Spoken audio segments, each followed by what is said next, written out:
Hello, brothers and sisters of the light, fellow star seeds, way showers, light bringers, agents of change. I am Julie Joy, your servant of the light, with another message from the ninth dimensional Arcturian Council as channeled by Daniel Scranton for April 12th, 2022. And the title of this message is What Will You Do After You Complete the Shift? And they begin, greetings. We are the Arcturian Council. We are pleased to connect with all of you. We are very pleased to be a part of this journey with all of you, and we are aware of the progress that you are all making as individuals. We can feel the ways in which you have expanded and grown into the selves that you are today, and we can feel into the amount of expansion that is in front of you. This is why we are always very excited for you. You may wonder what your work is there on Earth, what you have left to do before you expand and evolve to the point of being fifth dimensional. We want you to know that there's always going to be more for you to discover about yourselves and more for you to love in that process of discovery. What you have yet to love within yourself is the work you have left to do. Now, sometimes what you have yet to love within yourself is being represented to you in another. You see the actions and hear the words of other people, and you might come to judge and condemn those words and actions, not realizing that they represent aspects of you.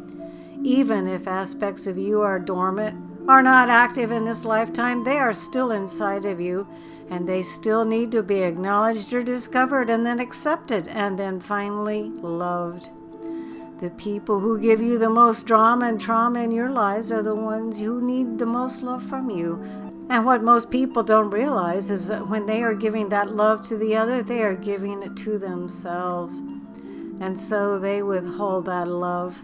They may ignore that person on the street or ignore their calls or texts, pretending that it is possible just to ignore someone or something out of existence. But eventually you will turn on the unconditional love inside of you, and you will give it to everyone, including yourself. And you will grow and evolve and expand a little bit more, getting you closer and closer to Source. Now, ultimately, of course, you still have choices. You do get to choose who you spend your time with, what you focus upon, and which aspects of you there are that you can emphasize and pump more life into. That's your free will. But you can exercise that free will and still love all the other aspects of you and all the people that you are not spending the majority of your time with there on Earth. Now, there are many paths to getting to this point where you recognize that this is your work.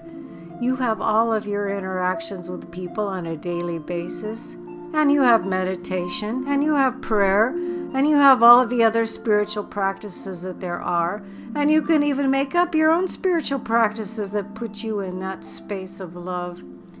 Anything that helps you to realize that the love inside of you is infinite and eternal is a good thing, and it's something to partake in as often as you can.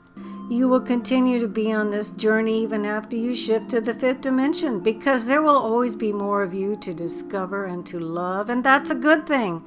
Just notice what you are not loving about yourself and what you are not loving about others, and know that the list you compile is your work. But it's not your work. You have to toil away at day and night. You can complete these tasks in the moment that you decide that you are love, and that being who you really are is the only thing that ever really matters. We are the Arcturian Council, and we have enjoyed connecting with you. So I like the part where they said there are many paths to getting to this point where you recognize that this is your work. And I like the part about making up our own meditations too. I love to do that. I have my special place where I do my best prayer and meditation. I'm sure all of you do as well. This marvelous message was channeled by Daniel Scranton. His website is danielscranton.com. I will be able to post the words below in the Show More section, and you can also see Daniel's fine work on the Sonata website or voyagesoflight.blogspot.com. I am Julie Joy, your servant of the light. As always, thrilled and honored to be able to bring these powerful messages to all of you from the ninth dimensional Arcturian Council.